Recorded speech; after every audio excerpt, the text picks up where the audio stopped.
1, 2, 3, let's make. Woof. There's a mystery waiting on the workbench tonight. A loose little wire or a belt too tight. If it squeaks, if it shakes, if it just won't go, we'll tear it down and find out what it knows. Measure it, mend it, put that part to the test. Keep what works and upgrade all the rest. From a pile of parts to something running right. Captain Kearn is in the workshop tonight. Workshop Wednesdays, come on, let's go! Break it, learn it, make it better than before. Workshop Wednesdays, pull up a chair! We're making, fixing, laughing. See you there. Turn the wrench, tune the bed, let the hot end sing. You never know what the next repair will bring. Maybe it's a rescue, maybe something new. Maybe one small problem turns to 22. No shame in starting over, no fear of asking why. The best ideas get better every time we try. Fix it? Let's try it. Upgrade? All right. Worth saving? We're finding out tonight. Workshop Wednesdays. Come on, let's go! Break it, learn it, make it better than before. Workshop Wednesdays. Pull up a chair! We're making, fixing, laughing. See you there on Workshop Wednesdays with Captain Kearn. Welcome, everybody, to Workshop Wednesdays. We have Jonathan over here, Mr. Rabidoo, and then we have Senior Howie Do It, Brad. And we're looking straight at his belly, you know, that gorgeous man belly of his. I hope everybody's doing great. Let's go through the chat, do the welcomes real quick. Let's go all the way back in time. We have over on Twitch, we got Mythic. Senti just followed. Thank you for that. 3D Medic Vents, Projects and Debts Garage, my guy. Alex, how are you? Let's see, we got Mad Dog, my wifey, Kid Cat, the man himself, the Free Heathen Workshop, Digital Dragon, my super mod, Heidi, my buddy Spawn Trooper. Let's go, let's go, let's go, let's go. Miss How She Do It, how are you? Welcome. And everybody else. Oh, Mr. Build Overbot himself, legendary. If you guys haven't checked all these legendary people out, I'm going to actually be having a shout out to where it'll bring up everybody's, those that do stream, it'll be automatically shouting out people that stream or have Maker World or Printables or Things profiles, and popping those up as they pop into chat starting after next week's big event, when I have time to actually get it built and plugged in. So that way everybody can get some really cool promotion. So how's everybody doing this evening? How are you guys doing? And does everybody have Maker Mode enabled? Maker Mode? Maker Mode. Are you building stuff? Oh, yeah. We always are. It's just what we're actually working on. I'm currently working on Lisa's NG. Cool. We got an NG build, and Jonathan's always doing something. I over here, I'm building something special that I'm actually in a bit of a quandary at the moment, but that's not what we're here for tonight. And you know, Bob, if you actually want to pop in, send me a DM on Discord and I'll send you the invite link. Everybody is welcome. Anybody that wants to join, I'm happy to send you an invite link. This is an open panel tonight, so actually most Wednesdays are open panels. Anybody that wants to join, just shoot me a DM on Discord and I will send you the invite link. And then I will put you into the podcast channel as well. So, Verbal Shadow, you're waiting on your Trident printed parts. Nice. Heathen just finished the live stream. Yes, absolutely. And he looked like he was guys rather don't know. warm. Yes, he did. Did. Yeah.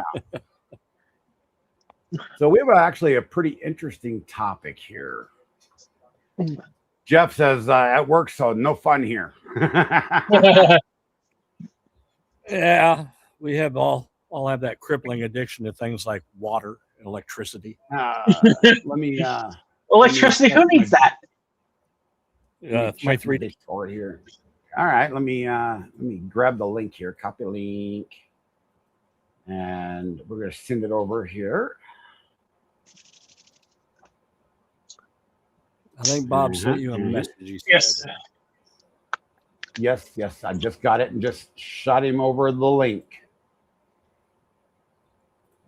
It's just like EVMux or any of the others. Just set your audio and video, and you're good to go. Yeah, it did not decide it hated my headset this week. That's good. So, and I actually brought some decent examples for this evening's, broadcast. And a lot of these things you're not supposed to sell, which is why they're sitting here and not being sold. They're personal projects. So, John Doe's lurking tonight. There you go. All right, buddy. Thank you for being here.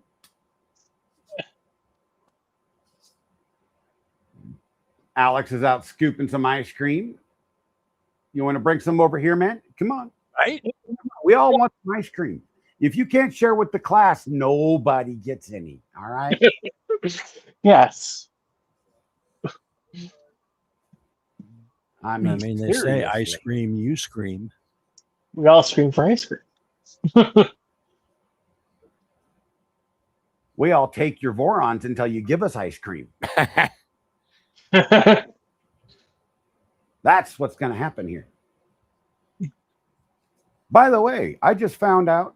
I'm just gonna scroll out where we're waiting for Bob to join us.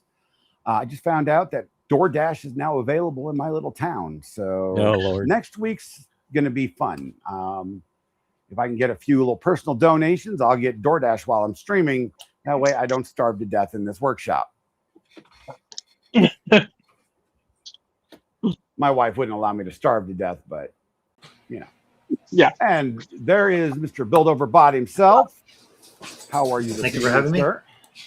I'm doing well.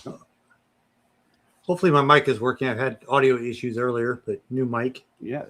Your mic sounds fantastic. Yep. That frog in the background, I'll be printing the smaller version of that. I might print the big version too. Why not? Yeah, I saw that. I think Maker World and maybe over on the whatever Elegoo site's called. I don't know if that's on Elegoo's or not. They Or were a good paying to get in knockout there. of it.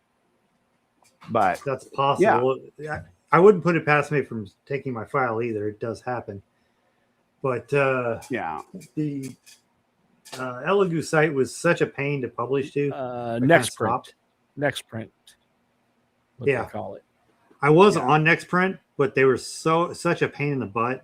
You had to wait 48 hours to post. It was It you wasn't spend panning out. a day uploading, and even with the sites I have, so the extra hoops to jump through became such a pain. I stopped doing it. Verbal Shadow. The point is they deliver from Dairy Queen, and I can get ice cream. So Assuming there's actually if they dash. if they deliver it melted, then I have to go get it again. So Yeah, but- well, by the time they deliver it, I don't think you want them to serve your Blizzard upside down at that point. that's true. That's true. But anyway, tonight's topic is if you guys are out selling there's a lot of people out there that are selling their prints far too cheaply because they're trying to compete in a market of junk. And everybody there's a lot of people that I have seen that are printing, and I did a lot of research on this, today. The idea popped into my head, and I'm like, what am I going to do for tonight's stream? And it popped into my head. We're seeing these being sold for pennies on the dollar on Temu and other sites, but more importantly, on sites like Etsy, you can buy them for $5 to $10. Yeah. Nobody's making money. If I cared to go upstairs, I could go get some examples of bearded printers for you. Yeah. And I did it. They're here because I did it. Actually, that one there's a bearded one. Is one of bearded printers right there. Yeah. But he does good work. So I decided to do a bunch of research into this to find the true cost of what people should be charging. And I built a calculator, and I just wanted to go through this and have a lively discussion of, what everybody thought, where this industry is headed and where hobbyists should be charging for their prints. And I just want to let people know, a lot of the prints that I'll be displaying, you don't sell, okay? These should not be sold. One, they're owned by other people, the actual files, and two, they're copyrighted. Don't sell copyrighted material. I want to point that out. Do not go sell get permission material from the creator, get licensed, follow the rules, So, the social contract. Swifty, please knock that off, or else I'll have a mod. Yeah, we'll have to deal with that. Swifty over in Twitch is deciding to be a bad person. Naughty. But, make sure you have the proper licenses to sell, the prints that you're trying to sell. But, so. Especially Bob. What is exactly. But so, hang on a second. I got to deal with this real quick. Yeah.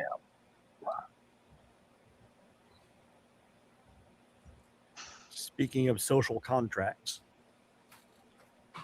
Yeah, I don't get how Swifty thinks he's cool. I don't have Twitch up, so I don't know exactly what would be happening. Heathen, there you go. All right, it's going to take care of it. Thank you, buddy. So the question is what does everybody think a proper pricing model should look like? And then we'll actually get into it. Grab some stuff.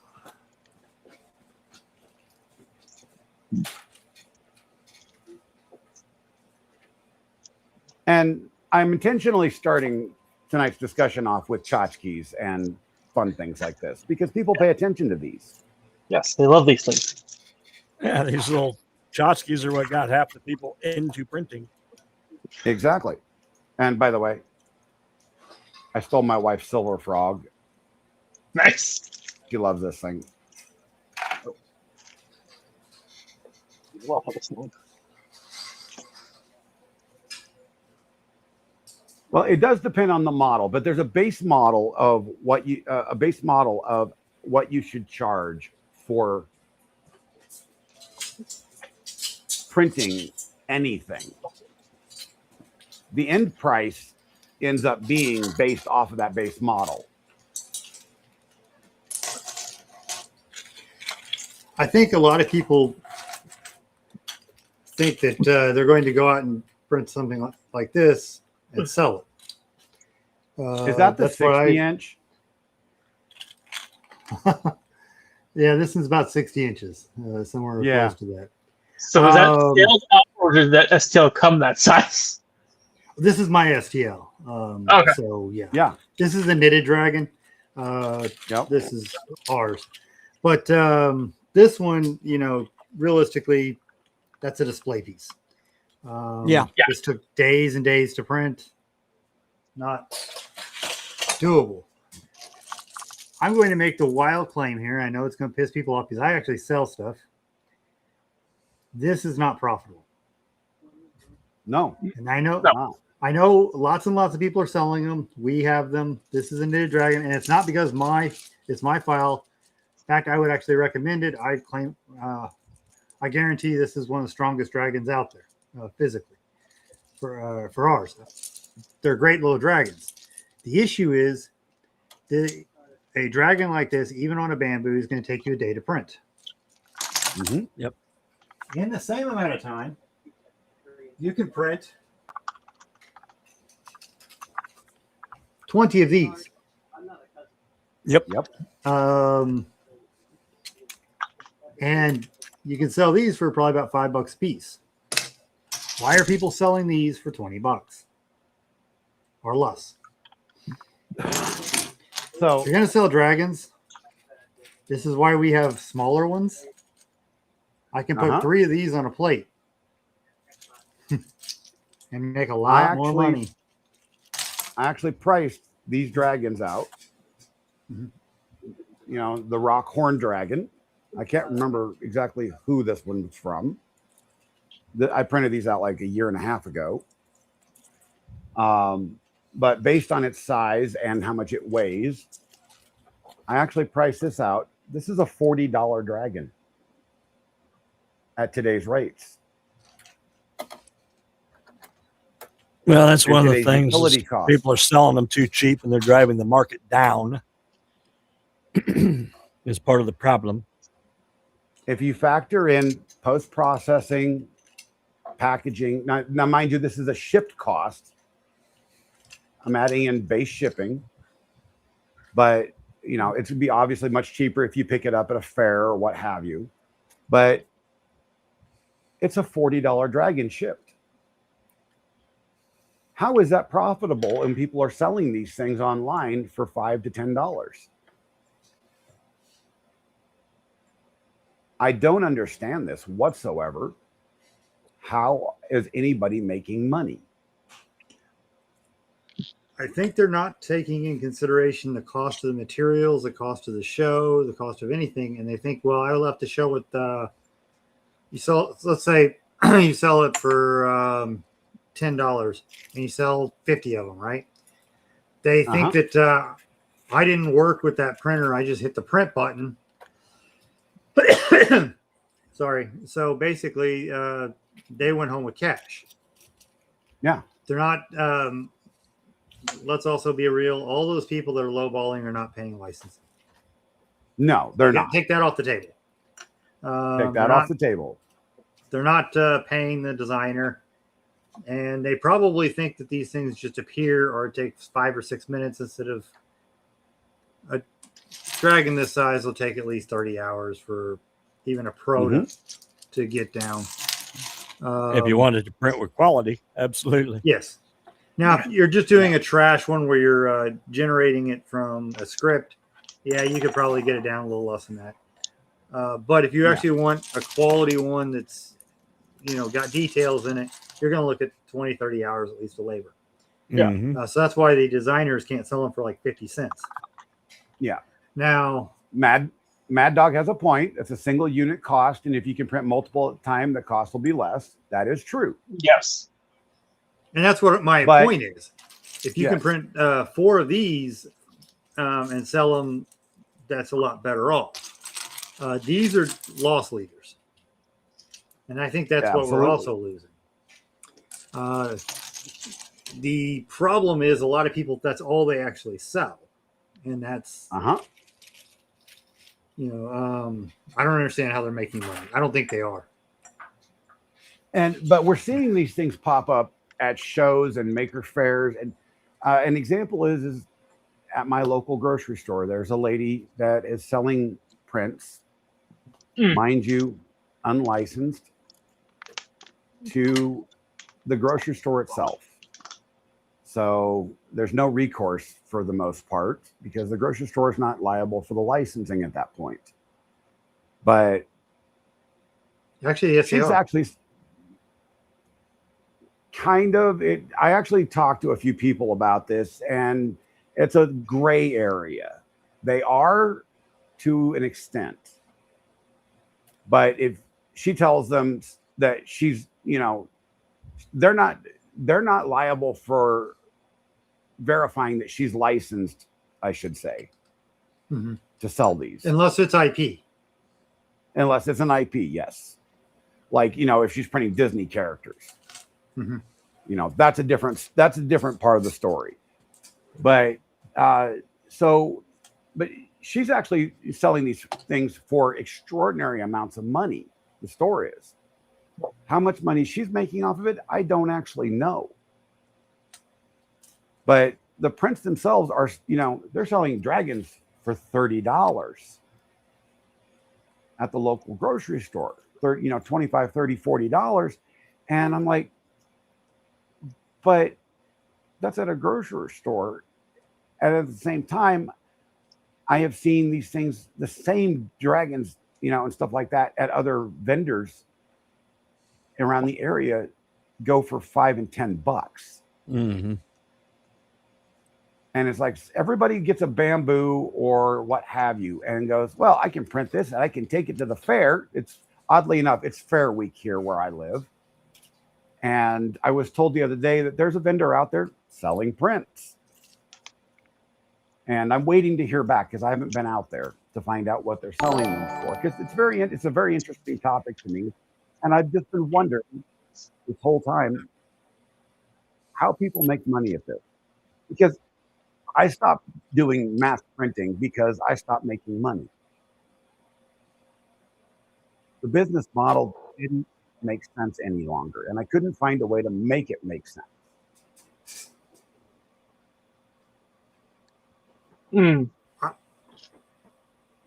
I think if you're going with dragons, it's not going to make sense. Well, no, But I never did sell these, by the way. But I printed these for grandchildren. I make a lot of controversial statements on this. If you're going to these festival and you're going to sell functional prints, you're going to go home broke. If you're going to go to the show and you're going to sell cute prints, you can make some money, but you can't go to the fair and sell one of the top three and make tons of money because everybody is going to be selling those. So then it's a race to the bottom. You got to sell something that's good, that's not at every single booth. And I'm not knocking Cinderwing's quality. She is just so oversaturated. If you go to a fair and you're selling Cinderwing, you're probably going to be going home broke. Yes. Yep. You're just fighting for the lowest dollar, and that's basically what it is.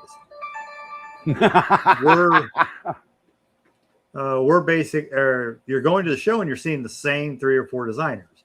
You're seeing Flexi Factory, Cinderwing, and Matt Meyer Makes pretty much. That's if you go to one of the good ones but smaller ones per se, where we don't have 10,000 people that have had our membership at one point. I know most of the low ballers aren't paying memberships; they're just selling. Yeah. But if you're going with one of them that hasn't had everybody decide to go sell them because they were the cool ones that when they first heard about it, then you might actually be able to sell. Because they're also all telling everybody, and this is down. I really think this is a problem with 3D printing. Go talk to one of them, and they will all say they designed it. Or a bunch of the ones without licensing will say, I designed files. Yeah. Hitting the scale button doesn't count. Yeah. I am not. Everything that I've ever designed has never been cutesy. It's always been. I've always done functional stuff. Toolbox inserts. I showed the guys earlier in the Discord, and I actually have a number of others that I designed that I've never uploaded. And mostly for old Craftsman toolboxes. That's where I started making a little bit of money here and there. And I've never thought that the aesthetic side of things was actually going to be a long-term profitable thing.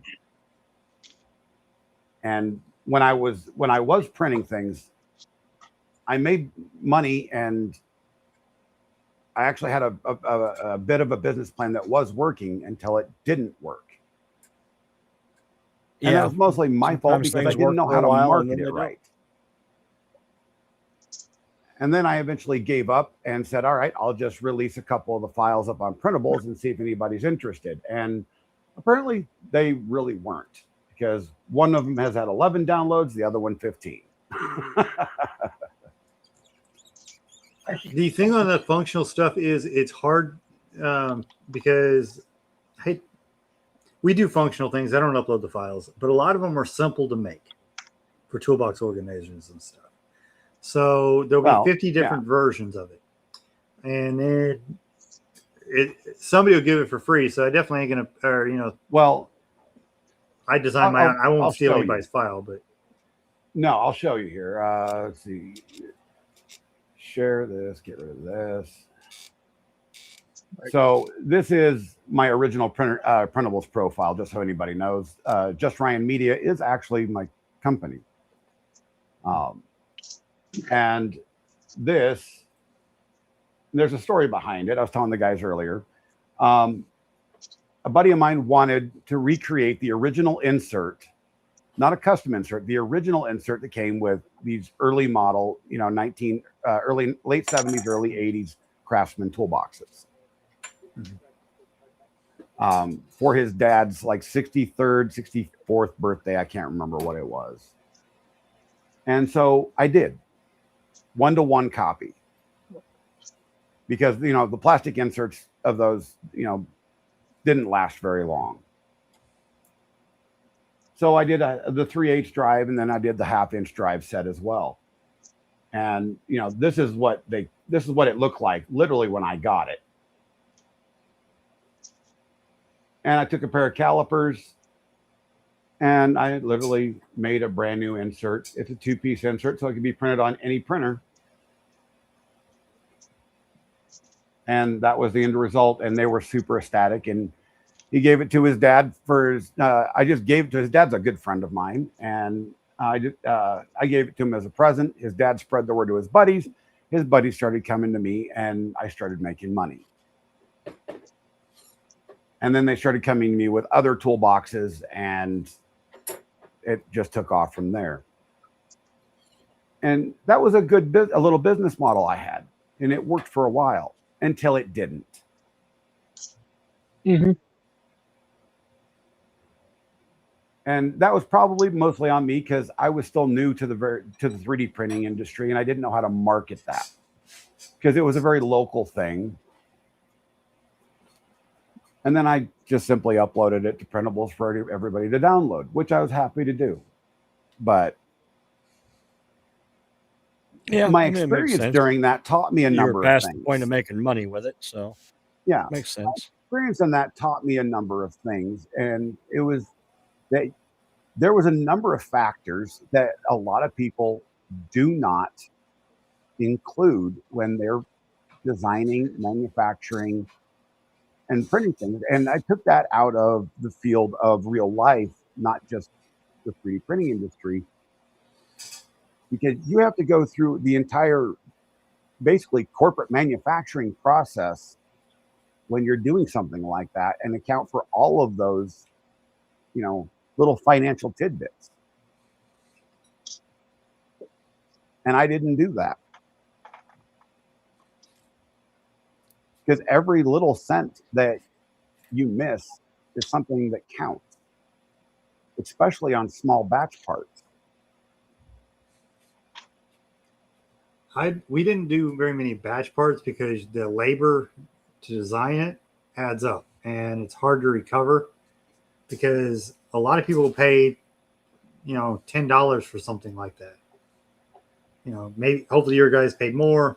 Just throwing it out there. What I was most getting people would offer $50 me. outside of the design fee, I was getting $50 a toolbox. That's a lot better than what I was offered typically when I've been asked for to do these little toolboxes. $50 a toolbox. So I didn't do too bad on it, but I was charging a flat rate fee, and I never had to ship anything either. That's handy. You know, because they always brought the toolbox to me with the tools in it, so I had perfect measurements on everything. Nice. Verbal Shadow is absolutely right. I ran the local market dry, and that's what happened. I didn't know how to market outside of my local area. Now you could always try doing some of that on Etsy, but most of the time you did, it failed. A lot of times when I saw people asking us to do that, if you gave them the $50 fee, because that would actually be what I would charge for something like that to do it. They would say, "Oh no, it's too high. My buddy will do it for free." Now his buddy won't do it for free, but whatever. His buddy probably doesn't know how to do it for free, type deal, Or at all. Yeah. Basically, or doesn't know how to do it at all. Yeah. And that's actually where the price is going to. It's always going to be a hard thing for people because when you go to, especially when you go to the fairs and you talk to 3D printers, they'll all have, and this has always been something I'm gonna piss people off in a way, but they'll all have some designs in the thing. They won't have a single design out there, and they'll tell the guy they can do it, and then go search the internet trying to find the file. Yep. Because most of them don't have a clue how to design a box.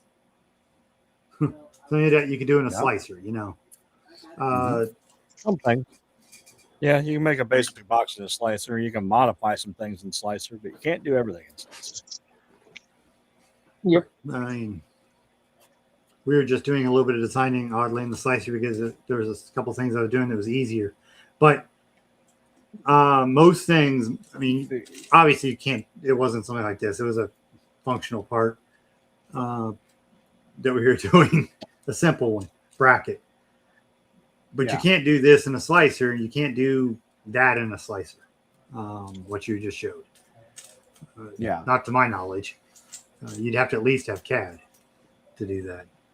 Yeah, I actually did that. I actually did that in FreeCAD, believe it or not. To this day, I still have I use Fusion 360. I did not grow up with the Fusion 360 background. You know, those of us that are older than 35 grew up with a far different CAD program. And Fusion 360 is fairly difficult to get used to when you get used to it that outside of that arena. And FreeCAD is much simpler. So, but I've actually decided to get the maker license for SolidWorks. So, yeah, it's on sale right now, relatively $25, decent. $24. Yep. Is that lifetime license for it, or No, it's for a it's year. That's for a year. There's some And reasons I've been trying to convert to FreeCAD from Fusion background. I learned it as more an adult, but for two reasons. One, I don't want to pay for Fusion because I don't use Fusion for daily things. And number two, the FreeCAD has a Blender interface that's a little bit nicer. So, and I am trying Maker Viking Sendry CAD, but it doesn't hurt to have multiple CAD options. Let's just, let's be honest. I mean, I have multiple CAD options. The problem CAD is pretty sick. Verbal Shadow, the issue with no longer manufactured car parts is two issues. One, technically, there may be some cosmetic parts, especially plastic parts. They could, in some cases, come back on you anyway. They probably won't. But the big thing is the amount of time you spend making it versus how many you'll sell. Because a lot of those things are back into the really rounded parts. You're not looking at a square. And it's a lot harder for most people to do than you think to make those. They're very parts. organic. Yeah. Yes. Well, so here's a really interesting story for you. I'm a big fan of supercars, and I think I've told this one before, but you may not have heard it, and I'll tell it real quickly. And I watched the channel Daily Driven Exotics on YouTube. I don't know if you follow them or not. Years ago, they had a shop working on their Lamborghini, one of their Lamborghinis, and the shop could not apparently get a hold of the tool. They had broke a tool or something of that sort that took off the fuel injection line on the off the intake. So I started looking up what this tool cost. The Lamborghini charges $1,000 at that time. Charged $1,000 for this tool. Wow. It's a plastic tool. Just to let everybody know, it was a plastic tool, mold injected plastic tool. So I modeled it, and I sent it to DDE.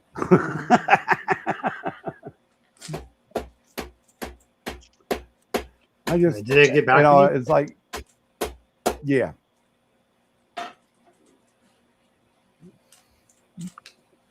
They it never got showed on video or anything like that, but the shop that they were using apparently used it because they couldn't get a hold of one.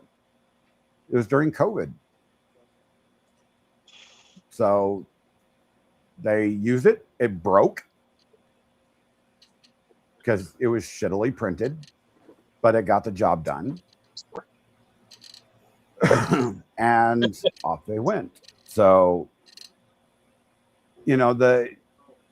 it's funny though that these things, everything that we do,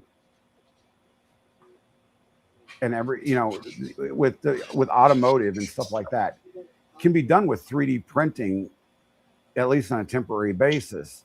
Mm-hmm. If you're looking for a temporary part or a temporary tool, you're obviously not going to make a torque wrench, or anything that's going to take a lot of pressure. Well, the little 1.6 liter, it's a Toyota motor that's in the Ford Fiesta. They don't have belt tensioners. It's what they call a roll-on belt. And it takes a special little tool to roll said belt on. And they sell them and they're metal and they're like $20, $25, but even the metal ones are a sacrificial part. But it's a 20-minute print. And it works just fine. The metal one only works once. The one you print works once. Yeah, I think I've told Brad that story before. Yeah, we were talking about that. And, I printed a number of those on my fleet of Enders that I had back in the day. I've printed all sorts of different parts and stuff like that for the local shops. Yeah, little tools and stuff that are sacrificial tools. Mm-hmm. And, because I live in the middle of nowhere and sometimes getting stuff is hard. During that whole pandemic thing, getting things was most difficult. Funny enough, I could get filament. I think that getting a lot of sacrificial tools are one thing, but the problem more when people think that you can make the heavy stuff or internal parts. There are actually 3D printed parts in newer engines, but they're not the temperatures we're normally done. No. Yeah, they're air intakes and so on, and they're typically made out of some pretty particular filaments. And yes, I literally saw the plans the other day for somebody that did a 3D printed turbo.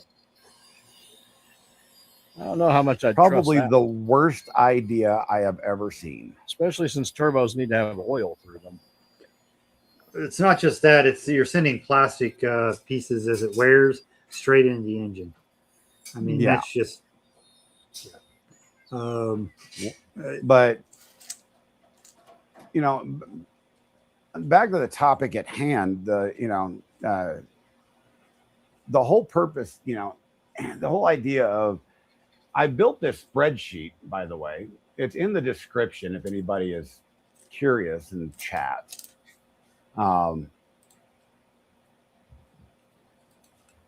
And if I've got anything wrong, please feel free to correct me. But I went through today and I built this spreadsheet, and it's just a copy link. There's nothing hidden or nefarious about it in the spreadsheet, by the way. It doesn't collect information, yada, yada, yada. But it's just a quote builder to simplify the process. You have your material cost per kilogram, your material used, the grams per item, which you can, this is all built off of a slicing profile, by the way. Your print time, your machine rate, and the machine rate is basically based off of the cost to run the machine, the cost to maintain the machine, your electricity cost per hour, all of those factors, and you'll have to figure that out. The printables and a couple other websites have a good calculator for that, especially your utility cost. We were talking about this in the Discord earlier, and what is good in my area for utility cost, which is 18 cents a kilowatt hour, is definitely not good in Brad's area. No, we fluctuate between $1.06 and $1.08 a kilowatt hour. Oh, you guys have some data centers siphoning off, don't you? Yeah. Oh, yeah, we got all kinds of data centers. The funny thing is it's been that price since the early 2000s. It hasn't really gone up too much. We had our delivery fee increased about a year ago. They dropped our actual electric rate, but they increased the delivery fee to where it still stayed the same, basically. Cool. See, some states are giving away data or giving electricity as part of like a tax advantage. Yep. To electricity data and water. centers. Yeah. And then the people around them have to pay for it as if we're going to receive something in return. Like jobs or something of that nature. Yeah. And so there's not that many jobs to go with it either. Yeah, it's just JS installed. Just copy the link in the description. It says access calculator. By the way, it does. Yes. I clicked on it. Hold on.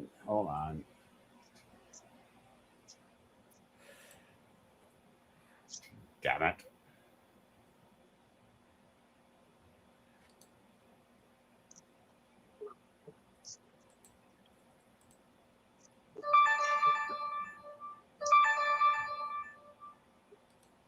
Stand by. Fools.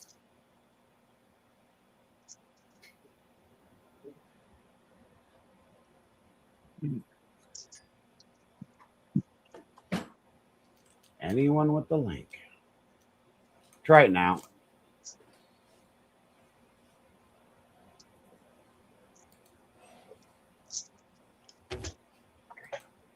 Now you can make a copy of it. Yes. Okay, good. Now I'm going to reshare that.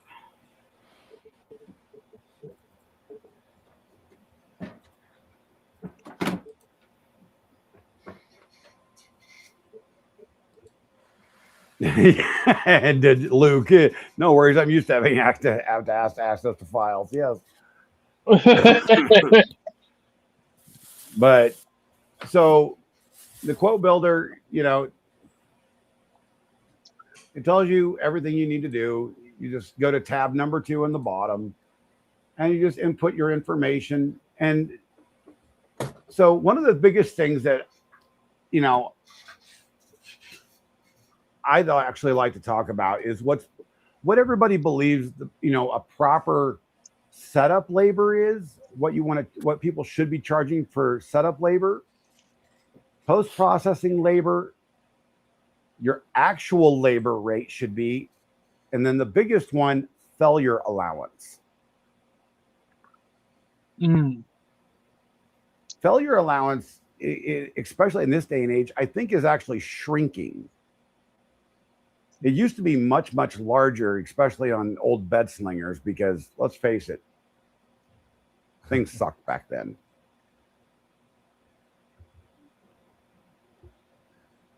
But the printers we have today, much more precise, much more accurate, and can do a much better job. But I think you need to leave a place where they can change that, because, for example, the large one I showed, not too many of the great printers can actually do these. Yeah. Well, this is So all you're looking at editable. high failure rate. Yeah. All of these are all editable. I mean, this Everybody- printer's 50% failures. Yeah. None of these fields are static fields. All of this is editable by whoever, copies this document. So, Okay. it's just a template is all it is.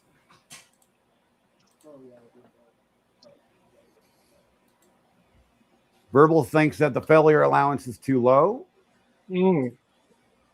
Actually, if you're running a commercial or a print farm for like cute stuff, because the He then tells me the high rate. shift, I actually say 30%. Be as low as you want to go. 30% always on want- failure rate. The reason you want it that high is you want to be able to cover your averages, and you want it to be your failures to be lower than the failure rate. So you have to be reasonable and say put it high. So if we Yeah, put plus- 30% as the failure rate, that literally changed the price of the generic data that I put in there by a factor of $10. But maybe that's the right thing to be doing. $10 per print, or talking $10 For this per one print. hour? Yeah. Just for this one print. Yeah. This is just sample data. It seems fair enough. It's a 100-gram print that takes 4 hours.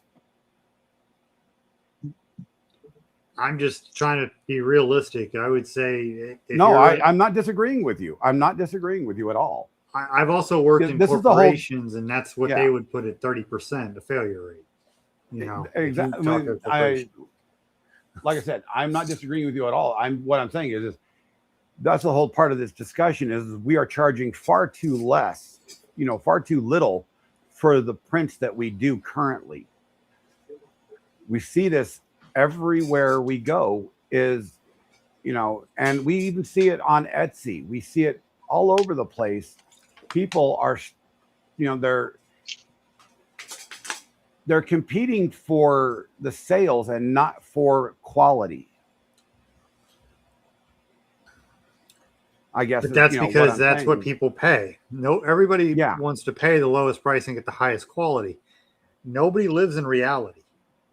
Exactly. So there's fact in that, and that's only at a 30% profit margin, which is extraordinarily low.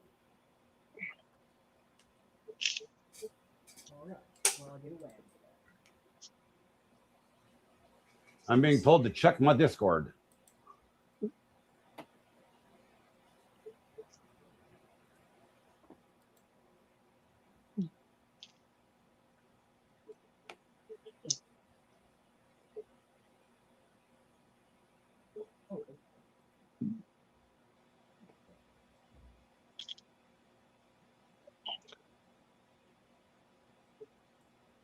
What do we got here?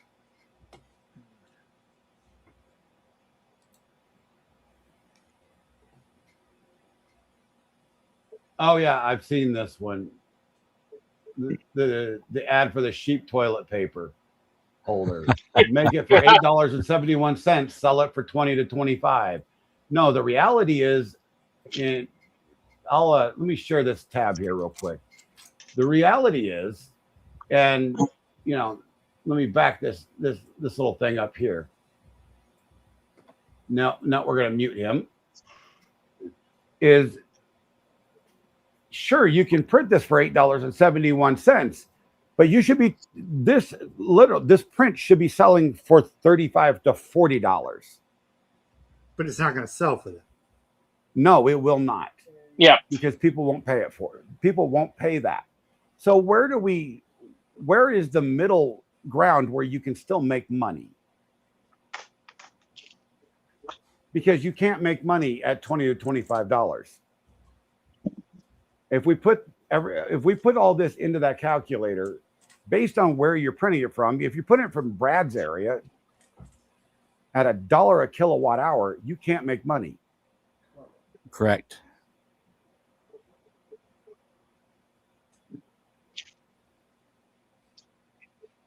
That's an 8-hour print.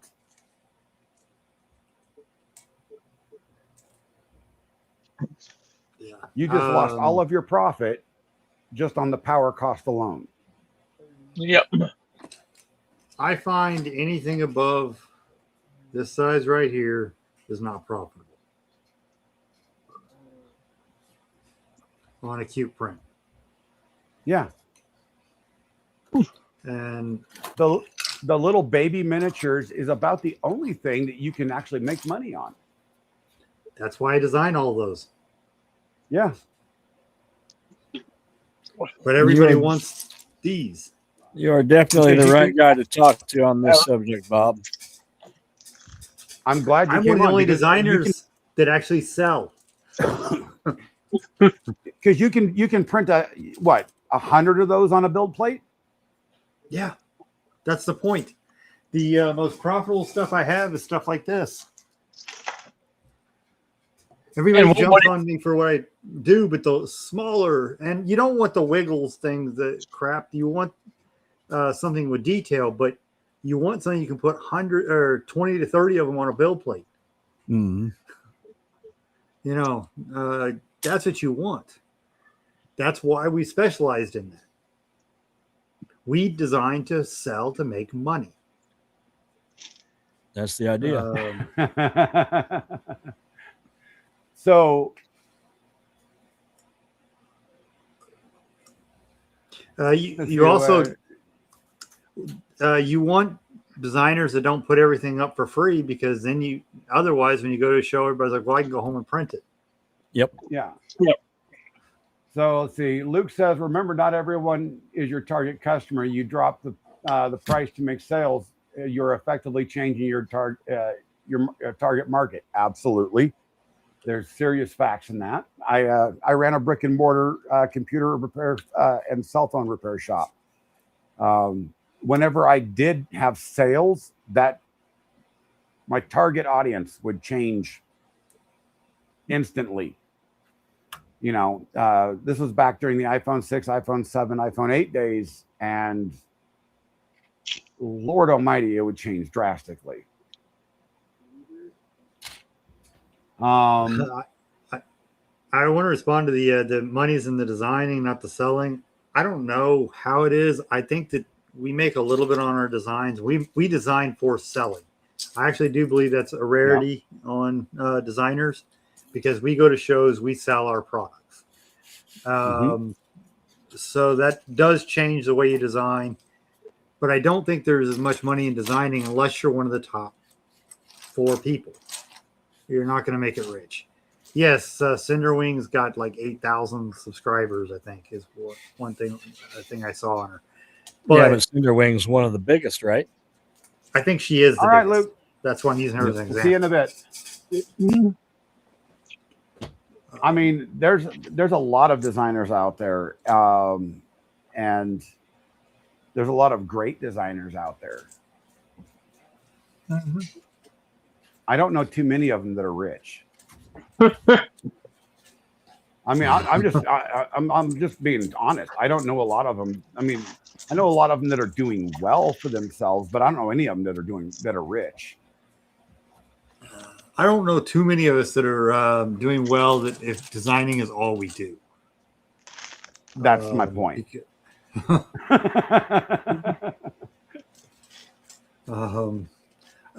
The reason we sell our designs is the chance of us running into somebody selling the same product at the same show is slim to none. So we don't care.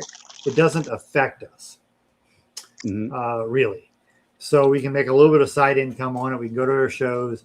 we did get out of doing as many shows because we have other things that make money in our lives to prevent us from going to shows as much as we would like. So But, you're kind of funding you know, funding the hobby of sorts. yes. Actually, we're funding our makerspace. Yeah. When people pay our membership, we're funding our makerspace. That's what that's doing.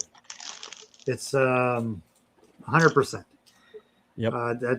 That's actually what our sales typically do. It really doesn't fund us. We have other ways of earning income. Mm-hmm. So, although this is becoming more and more of it. One of the things I've And- noticed is a lot of the folks that do a lot of selling and so on.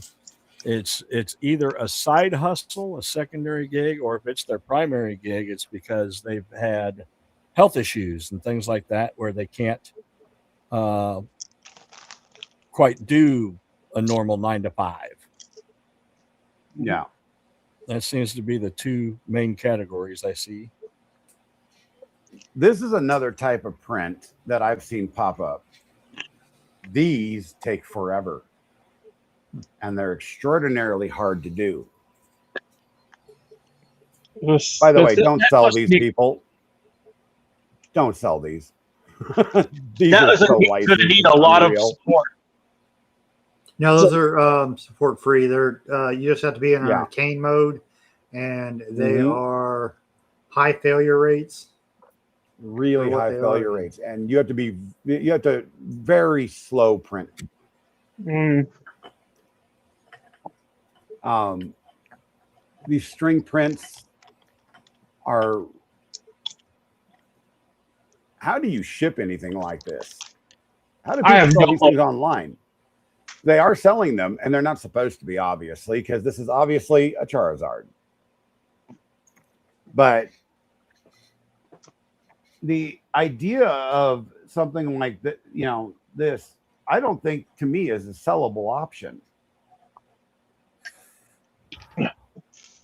Yeah, there's a lot of people that do knockoff items that they probably Well, should. it's not even just that. This is the type, the type of print, these string prints, the the supported print, this thing took, I don't even remember how many damn hours, but it took forever and a day because I had to slow my printer down. This is one of the first things I actually printed on the S1.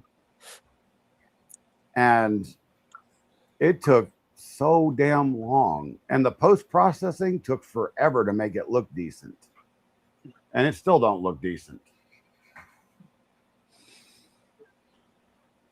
I think that if you're going to a show that's cool to have, but you're going to want a high price on it, and it's a display piece, that's something. Yeah.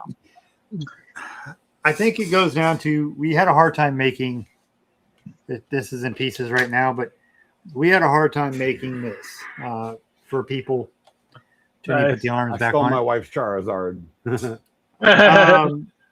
We had a hard time making this because we thought, can you sell it? Yeah, I remember you talking about that. I do think you could, but do I think that it's going to be a super profitable one? No, because it takes 2 kilograms of print filament and a day to do. But this is actually what a lot of people want to see from us because of the fact it's a large print. I actually do think it's cool, and it's got we thought it out. It's got magnets everywhere to add accessories. I actually do believe this is a cool print. But if I were to sell it, I'd be hard pressed to turn a profit on it. And I know I shouldn't be saying this about my own product. This isn't really what I'll take this to the show, but I'm not expecting tons of buyers for these because of the price I'm going to have to charge for it. Would I make it for myself? Yes. That's what all those products like you're showing that string art is. That is for the printer. Yeah. We may pretend we can sell it, just like the thing that got me a lot of hate when I first started streaming was MakerBoard. It's a cool print. It's cool if you've got a printer, but only a fool will buy that from you because he could buy a printer and make it himself. cheaper than you can print it for him. These are another example. These are a pain in the ass to print. The amount of supports that it goes into printing these little Christmas bulbs, little Christmas town bulbs, and the post-processing on these does not make it viable to sell these. Last year, I printed 30 of these. This one's dirty because it's been sitting on a shelf for a year. And I sent them out to friends and family. It takes about 6.5 to 8 hours to print 4 of them on a plate. And it also takes about 4 hours to clean them up. Because they're made out of transparent PETG. And they're also badly which we all supported, know. it's like- Oh, it's horribly supported. The overhangs are garbage. And you do back to the bed plate tree supports. And there's really no way to make it better. I've tried different angles. But I saw somebody selling these. I actually wrote to the guy on printables that actually made this. I actually modified this. I did a remix of it. But the guy that actually did the original model, I wrote to him. We actually messaged back and forth on printables a couple of times and let him know that there was somebody on Etsy selling these things for $10 a piece last year. That is way too low You can't for that make type of.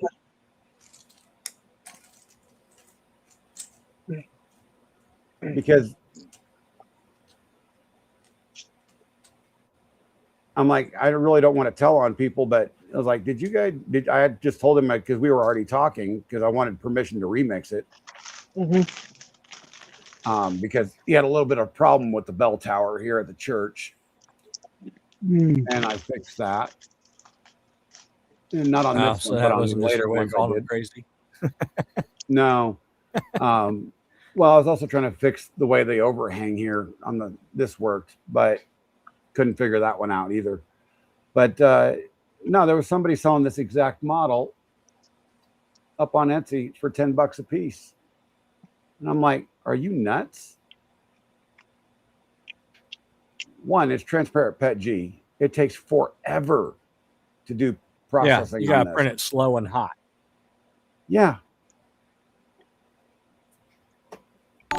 Things like that. I just don't understand how people do that.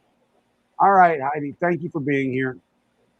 I think that when you invest, let's say $500 and get started, you could get a A1 with a AMS for I think $500 right now. I'd have to go double check, but I think it's that 400. sounds about right. Okay. When like you that. invest $500 into a business, a lot of people are opening up businesses that have no idea how to turn a profit, and they think if they forget the cost even of filament in there. I sold this for, say, on this one, I sold this one. Let's say I sold it for $50, right? To me, I'm not making money, which would be the truth. If I sold this for $50, I wouldn't be making money. Yeah. But to a lot of people, they made $50 because they already paid for the filament. They came out of another pocket. It's kind of like the tumblers. Back when those were going, there were some people that were selling tumblers and selling crafts at all kinds of fairs where they forget the cost of the input. They're not running a business. Their spouse or whatever, in a lot of cases, is paying the bills, and they paid for the product. They turned all profit. They didn't count the booth cost. They didn't count any of that. It's pure profit. And that's what you're going to go up against in some cases. Now, those people will come and go and disappear. But if you're going with and they also do no research, so they're only going to go with the top guys. That's why the top ones are driving the price down. If you go up against and you're selling, I'm not knocking Cinderwing's product. I'm saying she's so successful that if you go to a fair selling Cinderwing dragons, all you're going to do is compete for the bottom dollar. Yeah. Because there's going to be 6 other people there at least doing the same. Yeah. And can we just pause and say, Brad, you're a legend. Thank you. And you just reminded me, I have 5 more that I need to give out before the month ends, and we're just going to do that right now. Close this. Gladly, sir. Thank you for that. Those 5 over on the YouTubes, and I'm giving the rest of the 5 out that I have. Mythic donated 100 biddies over on the Twitch side. Nice. Geez, let's go through and see who got memberships real quick over on the YouTubes. We got Projects in Dad's Garage. Senior Alex got a membership. Cooley 3D, the Dad Doing Things. That's a cool name. I haven't seen that one before. 2 Awesome Dogs, and my buddy Wolf J got a membership. I haven't seen him in a bit. Now we have Kelly Rager, Beast Shadow, GTR Carl OZ, Carl's, JS Installs, welcome, and the best the best kid. That's what that says. And I'm Mike, the T-Rex Mike there, says, yes. Mike That's says a free file right now. Yeah. What did Mike say? Mike said he literally just started selling prints, but he designed a component that his work needed. They were buying them produced from a machine shop, but it's an ideal part to 3D print. Yeah. I remember talking to him about that like a month or so ago. And that's cool. Yeah. Absolutely cool. And that's a market that people can get into. Mm-hmm. But you have to be in the right place, or you have to be at shows selling the tchotchkes to get into those. Because we get asked to do and me, I'm not really interested in selling tchotchkes. It's just not my style. I want to actually sell things that, and I don't want anybody to take this the wrong way. Please don't take this the wrong way. I want to sell things that make a difference in people's lives. And tchotchkes do. They make people feel good, right? But functional things in my world. See a happy kid, hand him a dinosaur. Yes. Kids love dinosaurs. Yep. I want to sell things that make makers happy and make adults happy. Not That's that kind reason. of happy, by the way. That's the reason my logo's a dinosaur, because dinosaurs make kids happy. And that's what I started 3D printing of, is for my youngest son. This is not a design that I did. I found this, and it's a really cool thing. Mm-hmm. I printed this for a buddy of mine, and he never got it for Easter, sadly. I should have gotten it to him. But stuff like, this is considered a tchotchke, but it's also useful because he runs a bunny farm here. It's brown. I might accidentally bite the ear off, man. or it could be a white chocolate that's colored. There you go. It's pink, by the way. It looks good though. But the print came out nice. I need to actually go deliver it to him. But he runs a bunny farm, and I printed it for him to put business cards in. Cool. He does show rabbits. I'm like, there you go. Put that on your table when you go to your shows, and you can put your, flyers or, your cards or what have you in it. And it's got a little thing here where he can mount his little plaque for his, business. And just giving it to him. I'm not selling it or anything. It's just for a friend of mine. But it got me to the, the idea of, I want to make things that eventually design things that matter in a more adult sense, because there are plenty of people, including Build Overbot and Free Heathen and everybody, that make things that matter to others in that sense. I guess am I explaining that right? I think so. I think though, you if you went without to the insulting show, anybody. and you sold these little keychains, and I just grabbed stuff at random. I don't have even my best sellers here. We started doing it as a mental health day because I sell things people need did in my daily business. So when you go in there and you sell things that people don't need and they want and they're excited to buy, it is such a rush that is a fun day. When we go to our biggest show, it is an absolute blast. Mike said it right. I want to make things that enable others. Yes. But we always get these people, and this is why people find it insulting, is when you go to shows and you talk to a lot of printers, they're saying, well, I make things that function, or I make things with a purpose. Well, guess what? Making somebody happy is a purpose. You did add it. It is. Absolutely. That. I'm not putting anybody down for that at all. But making things that you want to make, because you're right, there are hundreds of people making these designs. Hundreds. There's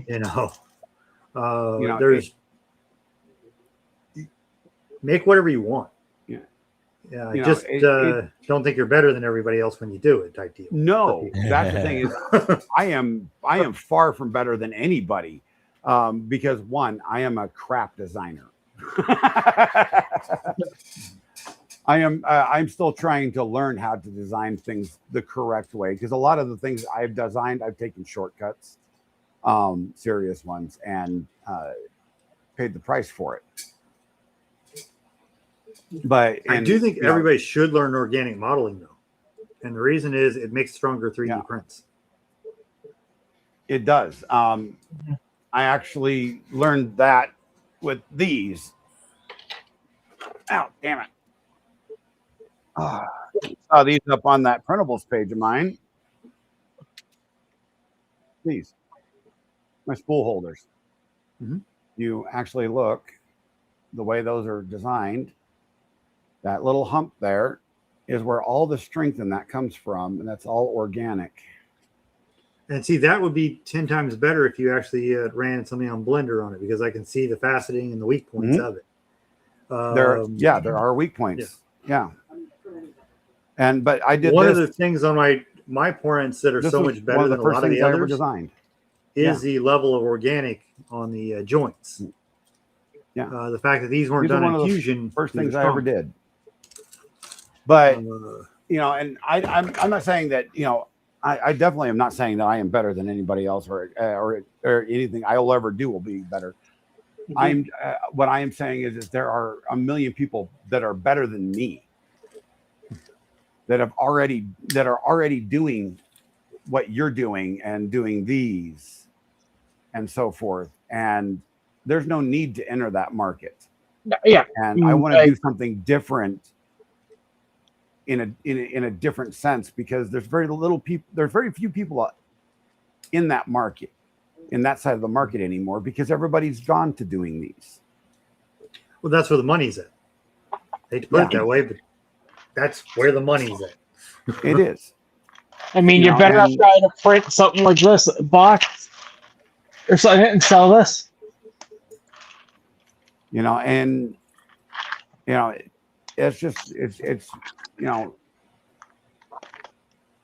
I personally don't want to fight for a market share that frankly anymore doesn't really exist. Because I don't think that you can start. I know my limitations. And again, I'm probably going I say a lot of controversial things. I don't think you could start doing what I do now, right now at this time. Maybe in 5 years or whatever, things are going to change. But there are so many people trying to do it. And to make it worthwhile, like we charge $10 a month for commercial licensing, 10. So how are you going to compete with for that $10? Hey, Retro. We've got hundreds and hundreds of sellable files. I saw somebody on TikTok saying, well, I don't use AI on my files and I know how to sell them. So pay me $20 a month and you can have 20 files. How are you? You've got to convince somebody that you're the greatest thing in the world to start with 20 files. or you got to design for 2 or 3 years to catch back up. So well, it's not that saying you can't, it's just saying it's difficult to start. And you just mentioned the magic word that's actually, to me, is ruining a lot of the real designers out there, and that's the whole AI issue. I'm seeing these repositories of, monthly subscription of, AIs, and people are just buying into this, that there's 2 problems with AI. They're buying into these repositories that are charging, $15, $20 a month of AI models that are frankly garbage. Yeah, there's 2 problems with AI. One is AI is not really inventing anything at this current time. I'm not saying it won't, not saying it never will. I can't tell you the future. But what it's doing is doing predictive modeling. If the model exists and you go ask AI to model it, it can model it perfectly because it knows what the rest of the model looks like. You can take a 2D picture of it and it can recreate that model. But the model does not exist. The back of the model where you don't have pictures of is crap. That's why every time you see one of these AI ads, it's a model that somebody else modeled that they pretend to make. So the only thing AI can do is steal. That's all it's good for, is take somebody else's work and recreate it. May add a few embellishes, but that's pretty much what it does. Number 2, it doesn't know the angles. This goose here, which this is a misprint, it's got a little bit of elephant's foot, so I got to break the feet loose or it won't be sold, but this is a failed print realistically for us. This print's without supports. We are one of the, I think, the masters of angles as far as knowing how far we can push it. Your average printer, not your finely tuned printer, not your great printer, your average printer, to print this. And AI can't do that. AI can't look at that and say, hey, that's too much overhang. That's going to be an issue. Yes, you have to print, like even my camera mount here, we had to do 4 or 5 iterations to get it to work. If you're trying to put parts together, that takes a lot of work, and AI can't do it yet. Will it? Maybe.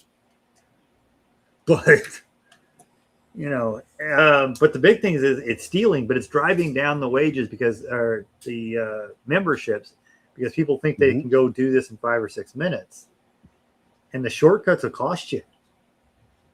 Oh yeah. I've actually tried to use things like Meshy and other services to do simple things, and I've wasted a lot of credits. Let's put it that way. And I'm somebody that can write an AI prompt correctly because I program AI.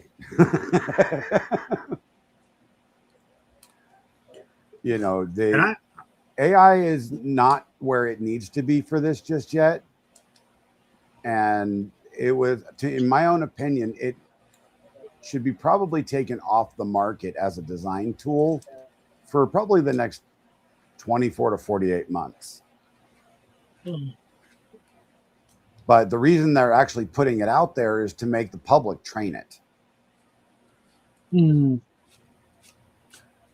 because they can con people. They go out there, they show files that are already out there and say, hey, look at what our AI can do. Well, hell yeah, they can do it. It's kind of like that guy who remixes files and says, hey, I can make a Mario. Well, the Mario's sitting on printables right now, the one that they're using. Yes, they can make it. Well, I mean, tell our kids that, we were not proud of them if they took a picture of something and said, hey, I made this. Yeah. Well, it's like, so the best way to train an AI is to put it in the public's hands. Hence the reason why Meshy did a partnership with MakerWorld. You have all those free credits that you can use with MakerWorld to do all those little fun things, and they're training it for free. They're also training it on the models they have MakerWorld with that contract. that's what I was just going to say. They have access to all of those models within the Maker World universe. So you're like, well, this is actually pretty interesting. And that way they don't have to scalp the models. They're doing it legally. No, they're actually not, because almost all of us have to where you can't remix our models. Because what happens with the remix, and this is the problem, if I allow remixes, and I've got a version of this without a keychain, right? And you put a keychain on it, that's technically a remix. Well, did you model any of this? No, you did slicing at best on a keychain to put a keychain hole in it. But that means they could take those models and they can relicense them for anybody to use if we allow remixes in our but I bet you if you dig through the Maker World contract, there's something in there that says that you allowed them access for internal study. Yes. But according to the license, the AI shouldn't be trained on it, but we have no way to stop it. They're downloading our stuff and stealing our stuff. We have nothing. There is more my wife's than mine, really, but our models will train AI for generations. So our art will live on for longer than we ever dreamed of, but we're not going to get paid for it. No. Sadly. They're just going to steal it. Excuse me. It is what it is. It's kind of like the people that steal models and upload them everywhere. Like when I said it wasn't impossible that he saw that frog back there on a site we didn't upload it. It's possible. We spend 1 day a week looking to do takedown requests. And we do takedown requests every week where somebody says, I made this model and it's entirely stolen. Wow. You almost have to spend a day every week doing that in this world that we live in. I was telling this unfortunate story the other day to another individual. My name, my own name, right down here, Captain Kearn, is actually legally mine. And this little fictitious name belongs to me, and I've had it for over 30 years now. And I have fought.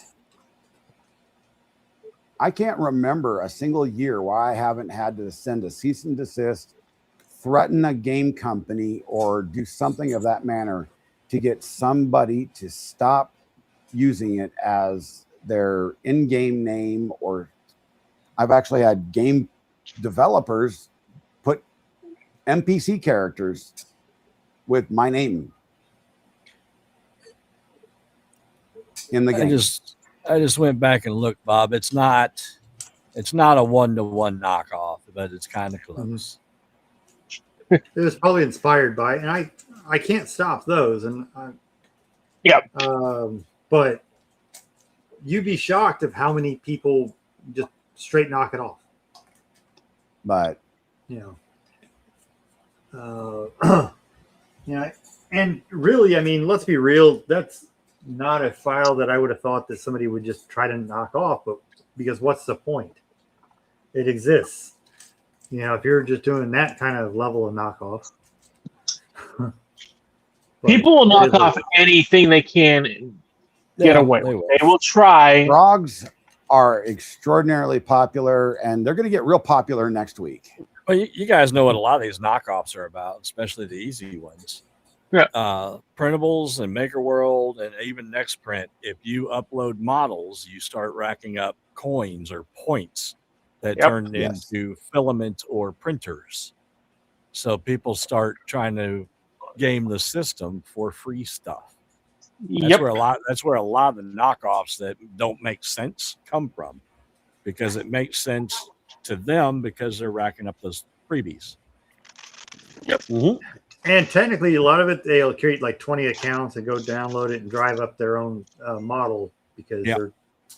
But it is what it is. I mean, that's the same with the theft. And that's why all the theft, anytime you see a stolen model, they'll have open source on it too.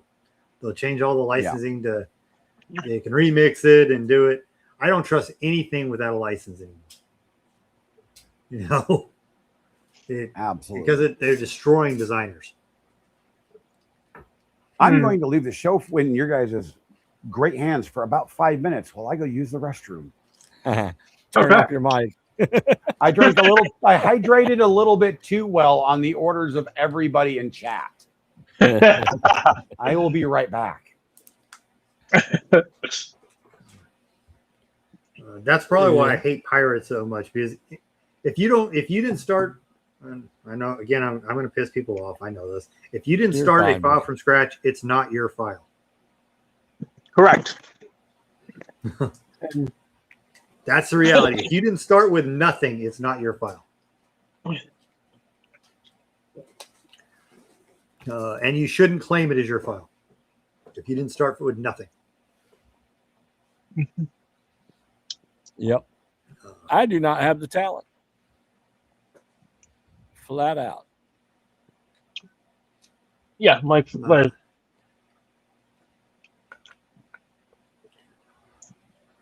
I don't have the talent my wife has, definitely. She makes the stuff look a lot better than I would. So there is talent in the little cute stuff. But you can still learn. Yep. Yep. But I really wish the entire community agreed with, thought the way I did, where if you didn't start with the file, a square in the center of the screen, that's not your file. If you upload somebody else's file in there and you copy it, but see, my opinion is if you upload a photo in there and you copy it 1-to-1, it's not your file either. But that I could see where that one may differ from people. And I'm curious as to how many of these sellers of prints don't even have licenses to begin with. We don't want to think about that as somebody like myself, because we're asking people to be honest with us, and that's basically we're asking for the honesty system. But I figure half, and I might be thinking people are too honest. I mean, I look at it because I know what your commercial license is $10 a month. I mean, if they can't afford that, there's a problem. That's why we said it that way. We want everybody that's paying for my license to be able to make money.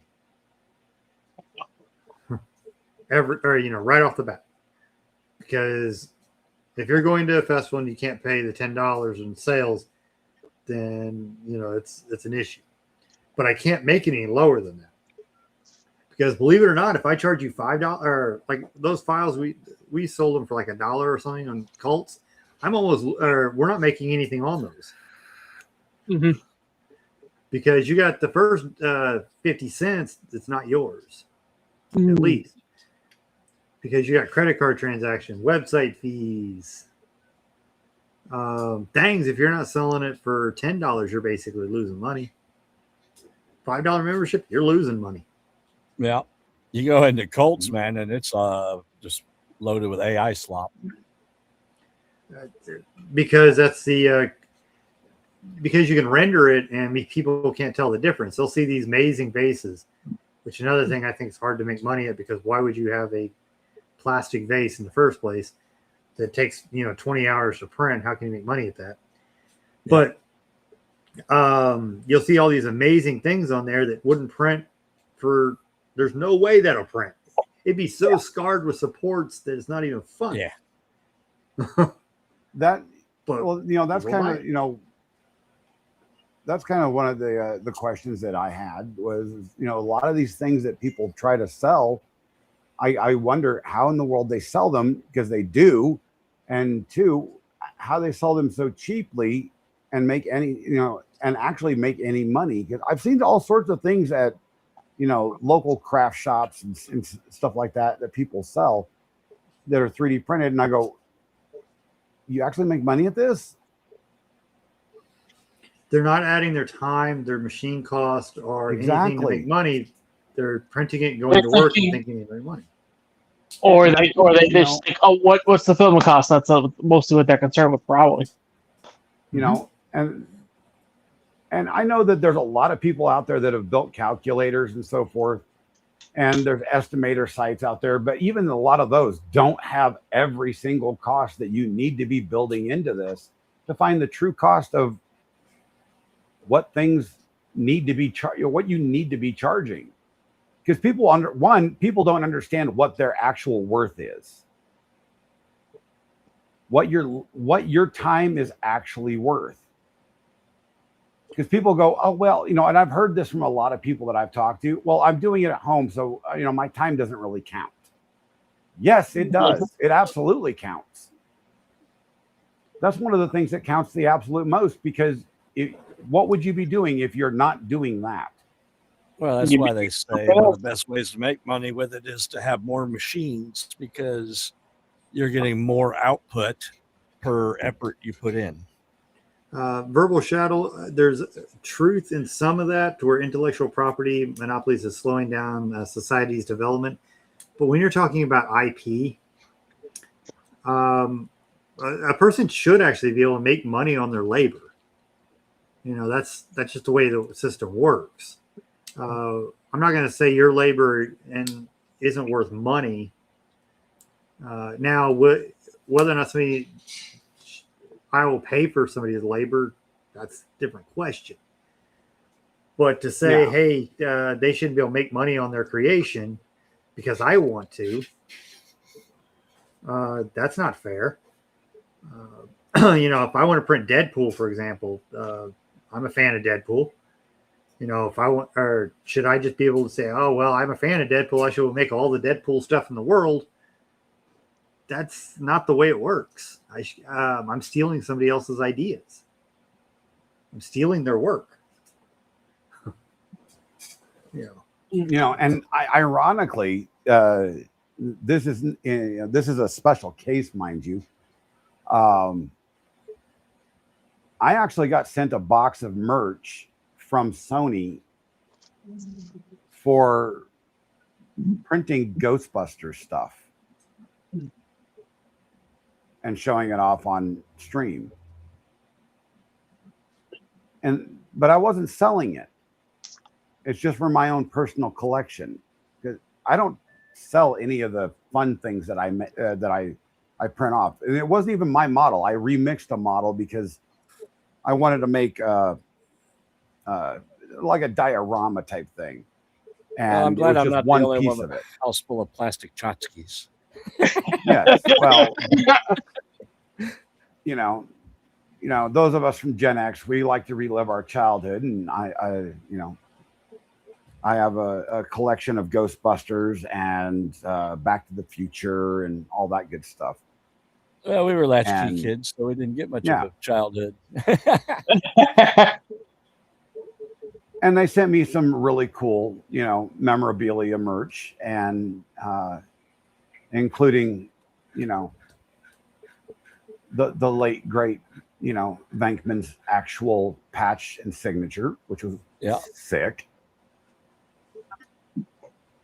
But there's all sorts of really cool stuff like that. So now Mythic's actually seen it.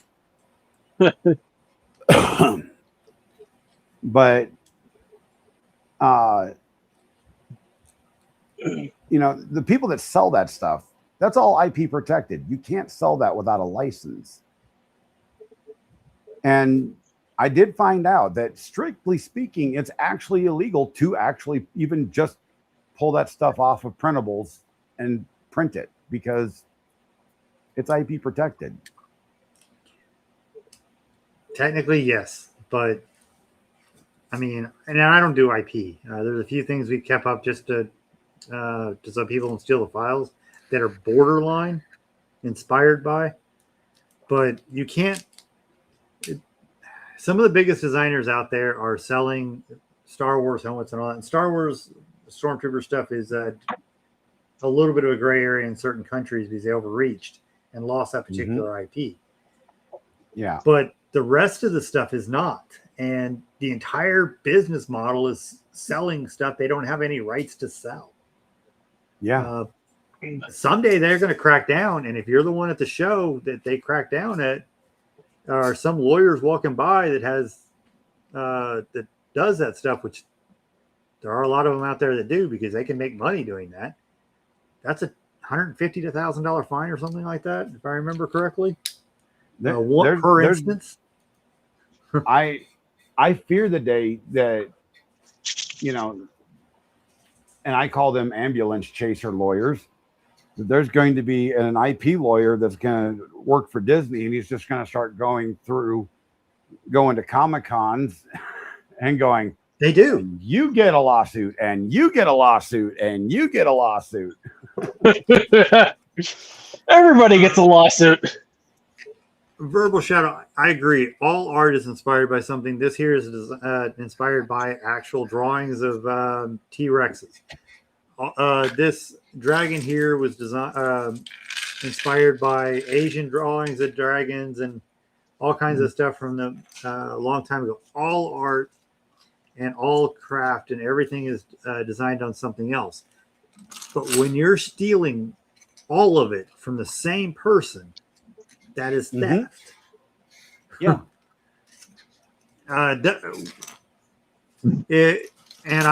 I'm sorry. I think if you've stolen everything from somebody else and you're asking them not to steal from you, that's kind of hypocritical. Yep. You know, so we can't license that stuff. It's against the law. And yes, I realize that you can go superheroes or copies from Marvel to DC. They're doing it, but they've got better lawyers than you. I am just curious, and many more of them. I'm going to pick a random piece here off of printables.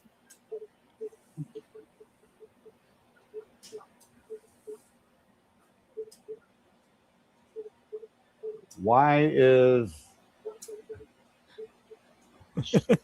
Oh, no, it's the index step files.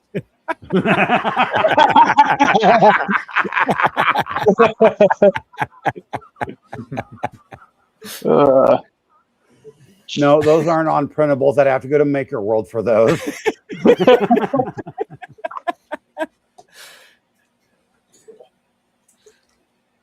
Oh, geez.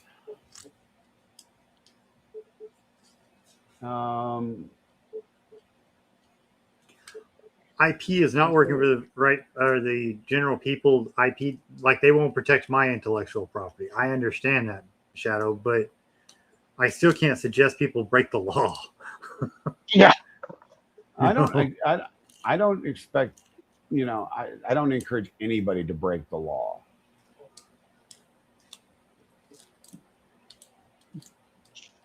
Can I do this? Color simplification.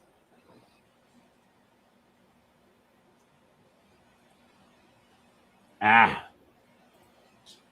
don't have anything in Prusa Connect, so I can't do this. Because Prusa Connect can actually tell you all the costs and everything involved without going through the search option when you do the online slicing. But if we go to, just say, a 1 hour print that is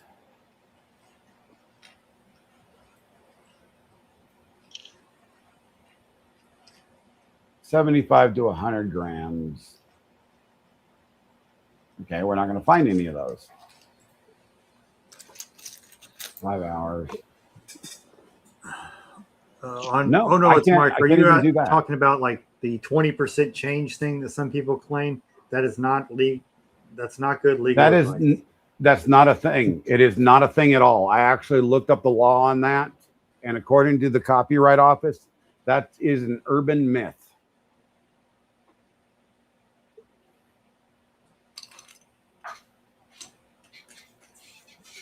That is flat out bad advice. And I am not an attorney, but I would suggest looking that up.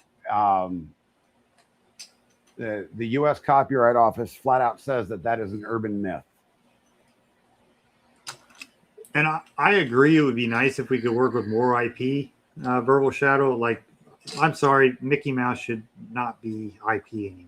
There should be some limitations, like the artist, lifetime type situation. I'm not sure, but I think that they the lost IP Steamboat actually is Mickey. They lost Steamboat Willie. Yeah.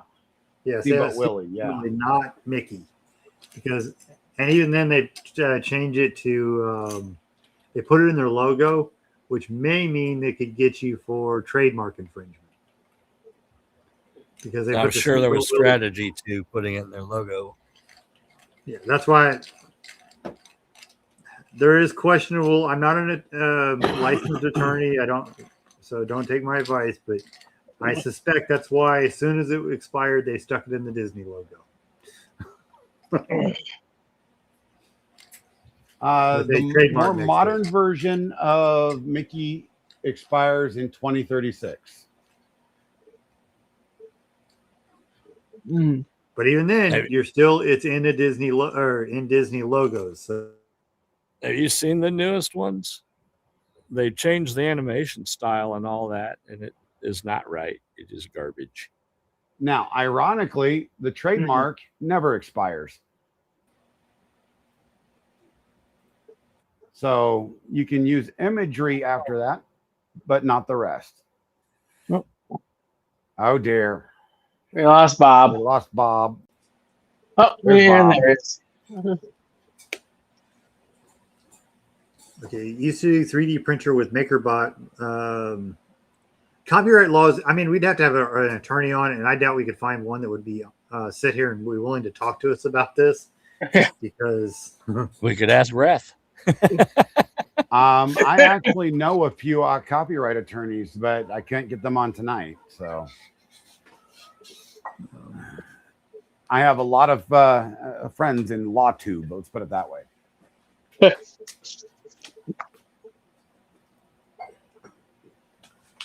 Big I did research when somebody got with MakerBot. I got into looking it up when somebody not too far from here lost their house, and every penny they had for posting tumblers on Facebook. So there's so much absolute junk that is being sold on Facebook Marketplace when it comes to 3D printing. That's a whole different world. But a lot of it's the same junk you see being sold at the craft fairs.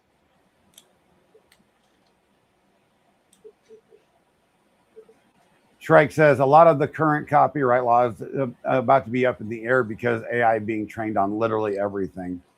Yes, I don't know. There's truth to that, but I'm not sure that it's going to be changed in a significant manner that will affect anything in the near future. Well, it's going to change laws in the future. Like AI can't copyright anything. Yeah, but I mean in the near future. Yeah, but we're just going to have to be. If you're using AI art, you're just at risk because AI is ripping everything off. And they just have enough backing with the federal government that they're not going to do anything about it. Yeah. But they will for using it and getting busted. So we've got about 15 minutes left tonight. And we're going to call it squirrel time. So anybody else anybody got some squirrel items they want to come out with? I mean, there's plenty to chat about. Yeah. Some of it's been chatted to death, new machines coming out and this and that. How about the whole Stand Up for Cancer thing? Well, that is coming up next week. I'm going to be absolutely exhausted for the next 11 days. I don't know. How often are you going to be streaming, Bob? Haven't actually figured it out. I got to figure out when my doctor's appointments are not for me, for family members. Yeah. We're going to schedule some extra streams. I will also start on Sunday. I still need to see if a costume is ready to be worn on stream, because that, I think, is going to be my reward. And it's kind of warm next week, so Yeah. you guys Well, can see yeah, me suffer. it's definitely going to be warm. I'm glad I now have 2 air conditioners and a ceiling fan in this workshop. Is there going to be a It's like- greatest American hero costume involved in this? No, but let's just say we have an original, we believe, release costume from Nintendo Nice. that may make an appearance on stream if we reach our goal. So- But we will work off it. Who are you asking if we live off 3D printing, big boy, or 691 or whatever it is? You asking me? No. And I'm probably closer than anybody else here, unless Howie does it. Yeah, it's pretty much a hobby. I sell just a very few things. And they're mostly related to games like domino holders and euchre dice and things like that. Sometimes I'll get some folks that need some polycarbonate gears and things like that. But I sell very little. I primarily make for myself, for the family, for friends. I'm at a stage right at the moment. I'm primarily doing Nerf blasters and more 3D printers. I'm printing printers with my printers. I make 3D printers with 3D printing, and I make other things with 3D printing, but I don't sell any 3D prints. So, and I make content. That's what I do for a living. What do you do with 3D printing, Jonathan?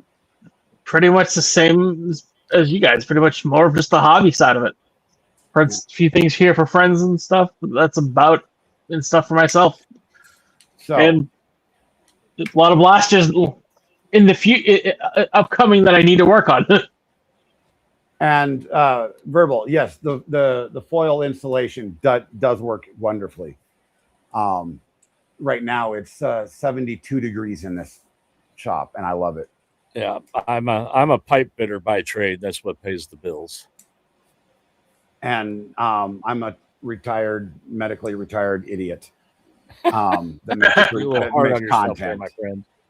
So, but no, next week, for those that don't know, last year I did this event. I was invited by Pezlas to do it, and I'm returning this year because it's actually a very important event for me.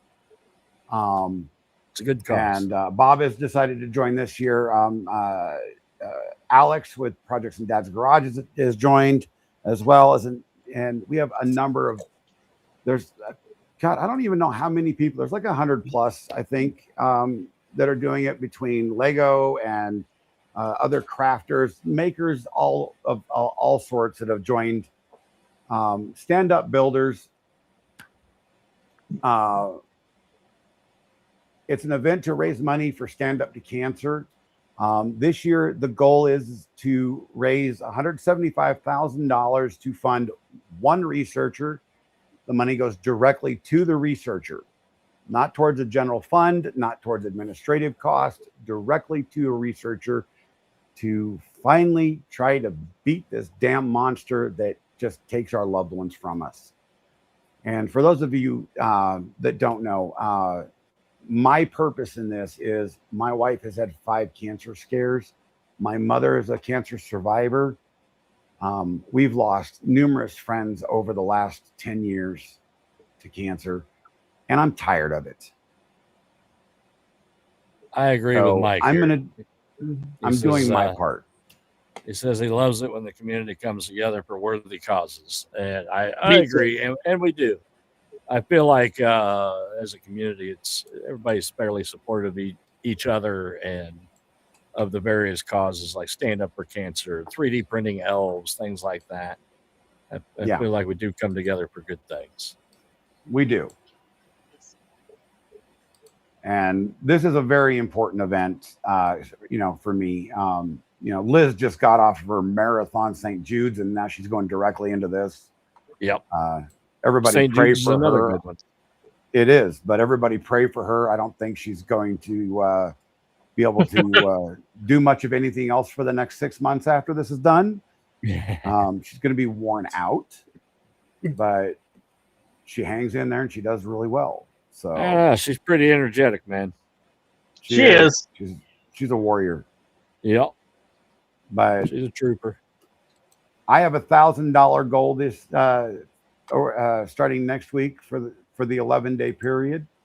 I'm going to meet that goal this year, one way or the other. If I have to, I'm going to pickpocket every one of you. I will come to your houses and I will pickpocket you. You don't have to fly in, man. I already got you. Yep. It is Alex. Yes, it's a great way to organize the event. It doesn't go towards the general fund for Stand Up to Cancer this year. It goes directly to fund the researcher himself, him or her. I can't remember which it is at this point. It doesn't matter. My goal is a little bit lower because this is my first year, so. And that's absolutely fine. But, it all adds up. Just showing up is 90% of the battle. It doesn't matter what your goal is. I'm putting that last year I put a $2,000 goal on and I got myself disappointed. This year I'm not going to disappoint myself. I mean, I definitely got to donate to Bob because I got to see if he ends up in a peach outfit at the end.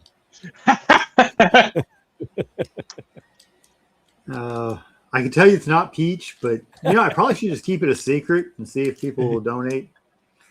Absolutely. I'm I will spreading the say rumor this. it's peach. I will say this. There will be no tattooing this year. Dave from 3D and T Printing says there will be no tattooing this year, but he will be joining me on stream for at least a couple hours or something during the Maker Day.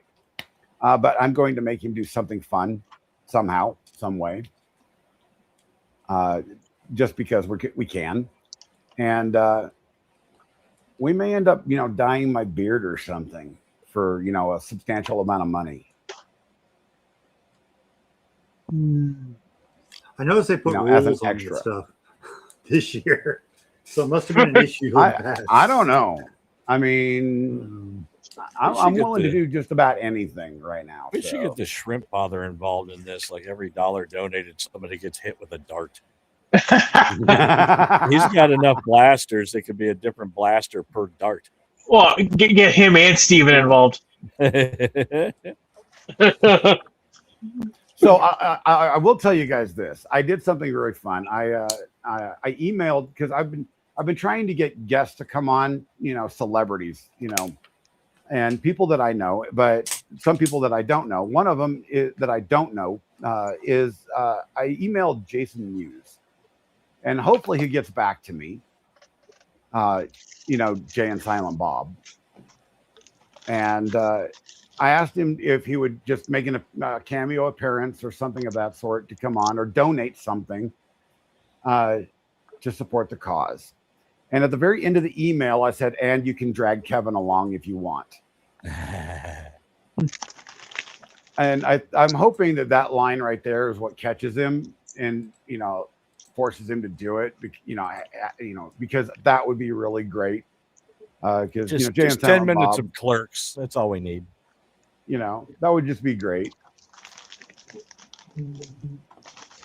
Because that would be something really fun. Because it's something that I think both of them would agree on is raising money for this event is something awesome. I did not anticipate the amount of feedback from some of the more famous individuals that I know saying that their publicists say that they can't do it. Oh, Lord. Or their managers. Huh. Bad choice. They want to do it, but their managers and publicists say they can't. And I'm like, okay. Because it hasn't been cleared through like legal channels and stuff. Yeah. That was just odd. but it is what it is. Right. I did get some responses back today, and that was sad, but whatever. We move on. And as it says on the screen, we rise and we build. Yep. It'll be a I great wonder time. if they do that so that they can limit the amount of things they have to do because they're asked all the time. Probably. And they might want to limit the legal exposure they have in case something goes south. Because I don't know if they've vetted, they might want to vet the organization because they've obviously heard of stand-up cancer but they might not have heard of stand-up builders. So who knows? Well, you almost have to be careful anymore because I could start a charity and call it stand-up something and, Exactly. piggyback off of it. Which I'm not doing. I'm not. There are people that make a good living on charity. Yeah. Unfortunately. And I can verify that Stand Up Builders is a legit organization and they do good work in cooperation with Stand Up to Cancer. So, I hope so. I signed up to do it. It's going to be a blast. It's totally legit, so there's no worries about that.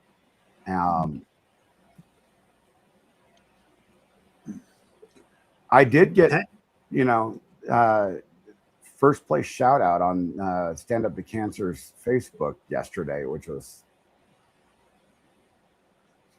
I will say I actually signed up based upon you were talking about it, Liz. I think it was actually in your stream. That's actually why I signed up. So I did not vet it as well as you have. So I will be honest.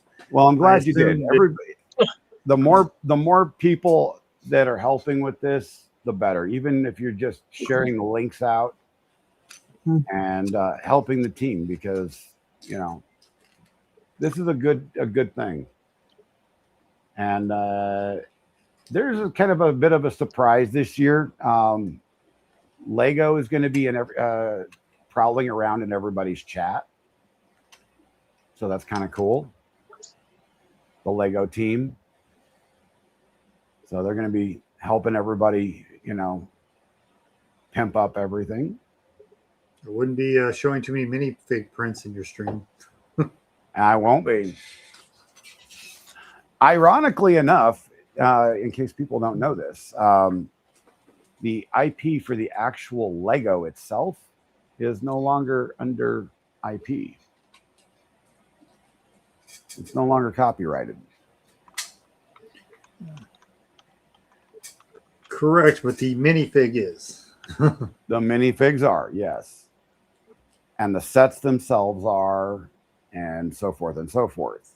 But that's also the reason you see so many of the Chinese knockoffs appearing, because it's legal to do so. But anything else anybody got going on other than the news that I'm saving for Friday? No, I think we'll save that news for a very spicy Friday night. It's going to be fun. Nope, no big news.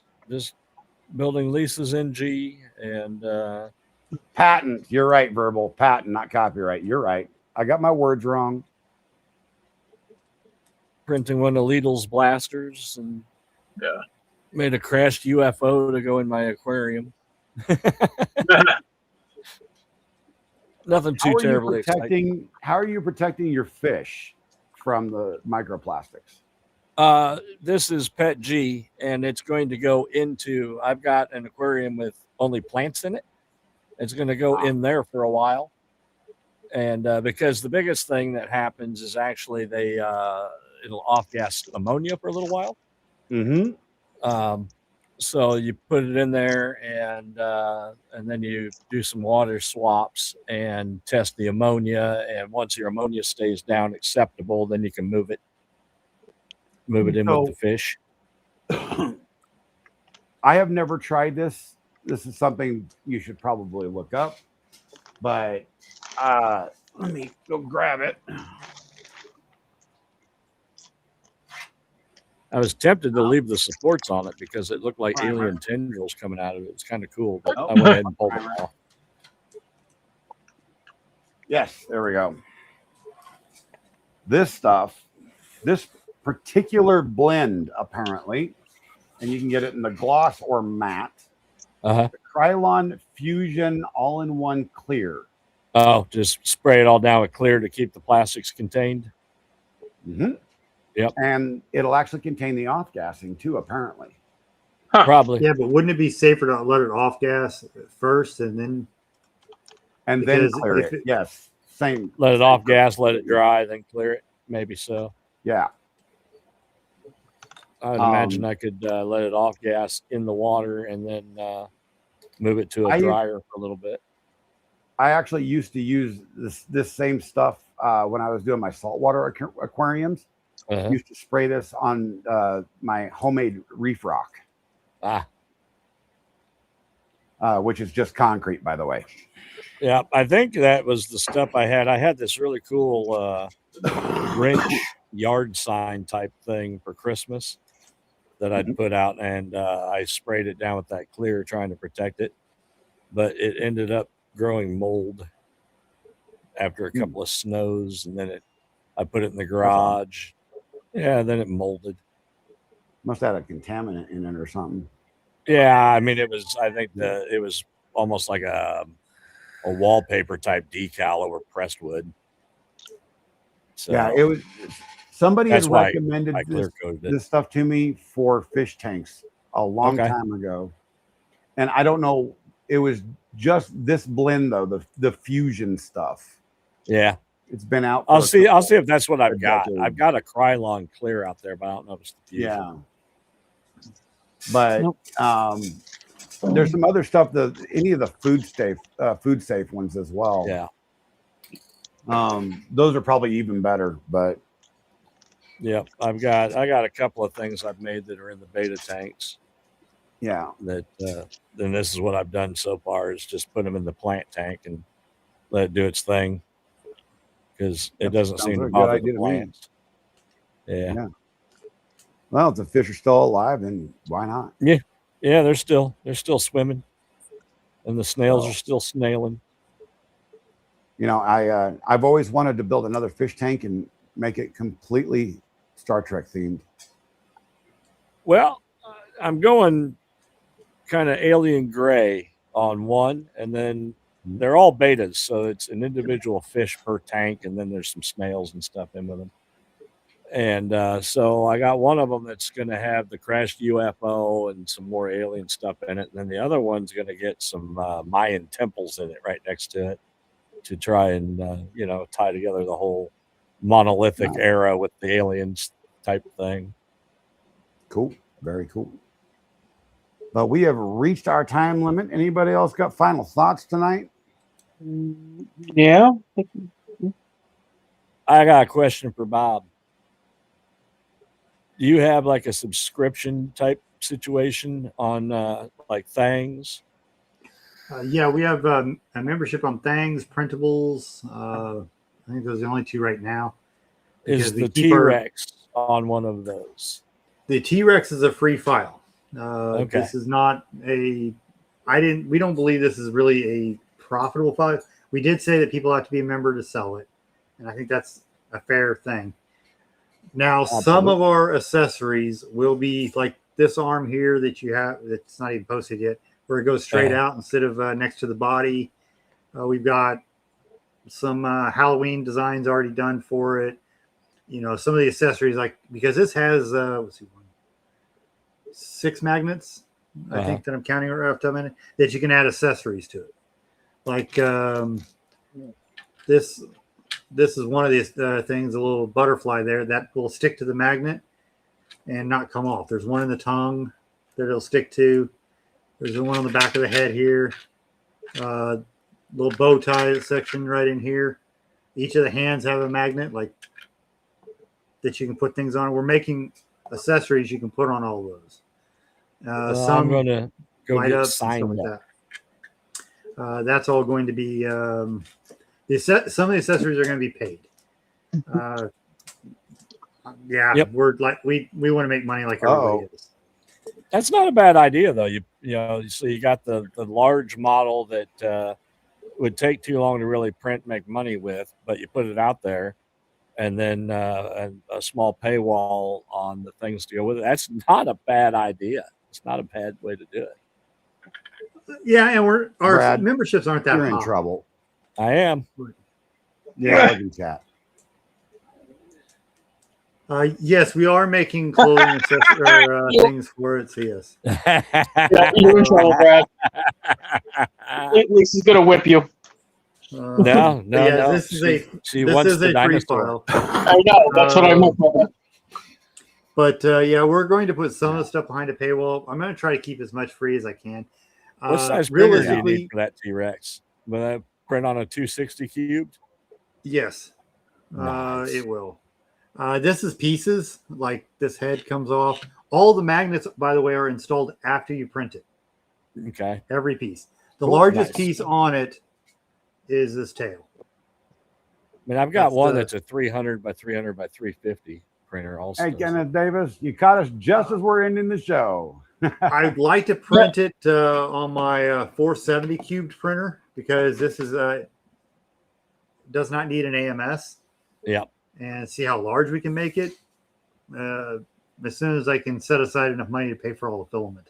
Well, after the on first that, of the year, I'll have a 400 cubed that I can play with it on. Yeah, without it having an AMS, you can actually print it pretty good size, but you'd have to resize the magnets. Yeah. You know, if you wanted that, or redo the model. But yeah, it's I just don't see it being profitable. We're trying to give a lot of that stuff away for free. Yep. And I hope if people can make money on it, great. But this thing takes about 1 kilogram of filament to do everything. Yep. So It's all right though. Yeah, I have part kilograms on sillier things. and most of us have, but it's one of those things where, as Captain Kearn was showing, can you do it and go sell it and make a ton of money? You know, are you going to be able to make a living selling these? Probably not. Yeah. While I don't make a living on it, keychains we can do at a show. I know of shows I've done thousands of dollars of profit at a show. Now, Jesus, was it thousands of dollars of profit at that show? Totally, probably not, because how much print time do we have? You know, you got to spread it out with how much labor it took to get ready for it. But we've actually done thousands of dollars in keychains at a car show. Yeah. I think keychains are kind of one of those things of where it's at. The size of them, the volume you can print versus the dollars you can get. They seem to be kind of a good commodity. It is. And that's why our market's been that way. Yeah. So you sell them as bag pulls, people will come back and, we make money at printing. Yep. But I've never put all my money in that.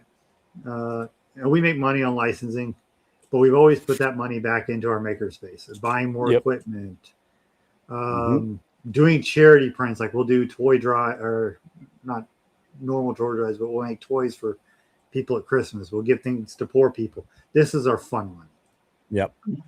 So on your makerspace, is it a physical membership, or can it be an online membership situation, a digital membership of sorts? Because I know some of the maker spaces, if it's a registered maker space, then there's various deals with some of the CAD outfits, some of the filament outfits, things like that. I'll have to look into that. We were looking at our regular memberships to kind of fund it. I'm not exactly expecting that the physical makerspace is going to make a lot of money. It's more of I'd like to leave this behind type thing. And we'd like to share some of the stuff we have when we're not using it. Yep. We'd like to have sewing groups and things like that for. I'd love to have BattleBot arenas. Yep. But I'll look into if I can do an online membership. I would like to do the online testing because I want to make people take a test before they use equipment. Yeah. when it's your equipment, absolutely. Yes, and we're probably going to limit some of the equipment to where it's not used by everybody, like my wife's lathe, the one I gave her to get engaged. Yeah. Probably not going to be available to everybody, but only on certain occasions.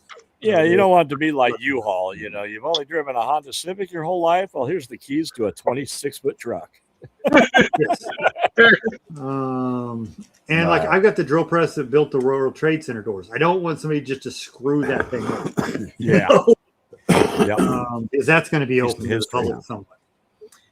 But yeah, we're working on some of the details. Yep.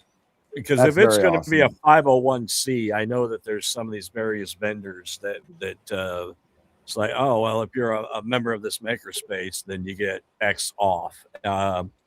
SolidWorks is one of those that you can get their maker version for free if you're part of a registered makerspace. We'll look into that. My wife's against 501cs because everybody we know with one is a scam artist. Yeah, I was involved in one when I was a firefighter, and we did it for fundraising for the fire department. We had to have the 501c to. We worked a bingo hall, sold pull tabs, that kind of thing. It was up and up, but there are a lot of scams. Well, I'm just saying the people that we have done business with, that most of them were 501cs were scams. The people were not raising money for charity. Gentlemen, So we're going to have to call the show here. I actually need to go inside. I'm sorry to keep you late. So no, I it's need to all start right. printing a T-Rex. Great conversation. So, but I want to thank everybody for being here. Thank you guys for your thoughts. It's been very insightful, especially from you, Bob, because you're actually, really actually printing this stuff and selling it. So, that was very, useful information. And, guys, hopefully we can, made, some difference in people's thought patterns of what they're going to start charging for stuff out in the real world. Let's get rid of some of the junk out there and print quality stuff. Go to Bob's, links and subscribe to him. Yeah, how do I find you on Printables, Bob? Yeah, Built Over Bot will lead you to everything or all of our profiles. I think all one word, right? Printables, I think we ended up having to use underlines because Printables is underlined because I just became a member of yours, Bob. I appreciate that. Printables is underlined because somebody else had Built Over Bot. Got it. I'm there. But the rest of them are, I think, either one word or, we didn't think of this as a business model when we first created our accounts. We were just trying to get, our files uploaded. So the church and religion. I love it. I wouldn't be good for a church. I'm joking about the cult, but there is my wife claims to be a member of the Church of Subgenius, where everything is Bob's fault. It is an actual religion. The fictional character that is Captain Kearn is a verified minister in the United States, so anything's possible. I got ordained through the Church of the Flying Spaghetti Monster. Yeah. So I had to do something to do a ceremony for some friends of mine.